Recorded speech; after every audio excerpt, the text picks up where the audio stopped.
ஒரு வாட்டி இந்த பொடி வச்சு மாங்காய் சாதம் செஞ்சு பாருங்க. ரொம்பவே டேஸ்ட்டா இருக்கும். அது நான் சொல்ற மாரி ஒரு வாட்டி ட்ரை பண்ணி பாருங்க.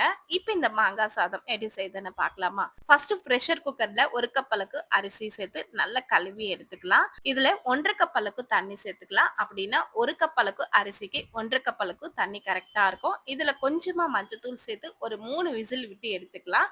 இப்ப இந்த மாங்காவ துருவி எடுத்துக்கலாம். மாங்காய் நல்லா புளிப்பா இருக்கணும். அதுக்கு முன்னாடி ஆன்லைன்ல இந்த சாப்பிங் போர்டு பார்த்தேங்க. ரொம்பவே சூப்பரா இருக்கும். நல்ல வெயிட்டா இருக்குங்க. காய்கறில கட் பண்றதுக்கு ரொம்பவே கம்ஃபர்டபுளா இருக்கு. உங்களுக்கு இந்த சாப்பிங் போர்டு வேணும்னா பயோல லிங்க் தரேன். வேணுன்றவங்க வாங்கிக்கோங்க.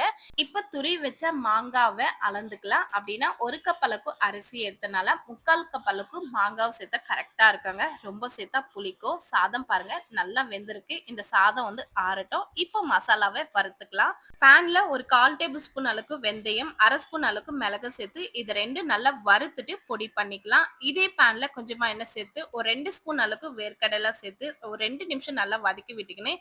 இதுல கொஞ்சமா கடுகு, ஜீரகம், உளுந்து, கடலைப்பருப்பு சேர்த்து நல்லா வதக்கி விட்டுக்கினேன். கொஞ்சமா முந்திரி சேர்த்துக்கலாம். முந்திரின்றது கம்ப்ளீட்டா ஆப்ஷனல் தாங்க. இதுல காஞ்ச மிளகா, பச்சை மிளகா, கொஞ்சமா கருவேப்பிலை, தேவையான அளவு உப்பு, கொஞ்சமா மஞ்சள் சேர்த்துக்கோங்க. ஆல்ரெடி சாதத்திலேயே சேர்த்துக்கணும். இதெல்லாமே நல்லா கலந்து விட்டுக்கினேன். ஸ்டவ் ஆஃப் பண்ணிட்டு துருவி வச்ச மாங்காவை சேர்த்துக்கோங்க. மாங்காய் நல்லா வதங்க கூடாது. இப்போ இந்த சாதத்துல அரைச்சி வச்ச மிளகு, வெந்தயம் பொடியை சேர்த்துக்கலாம். தாளிச்சு வச்ச இந்த மாங்காவையும் சேர்த்து நல்லா கலந்து எடுத்துக்கினா மாங்காய் சாதம் ரெடி. ஒரு வாட்டி மாங்காய் சாதம் இந்த மாதிரி ட்ரை பண்ணி பாருங்க. ரொம்பவே டேஸ்டா இருக்கும்.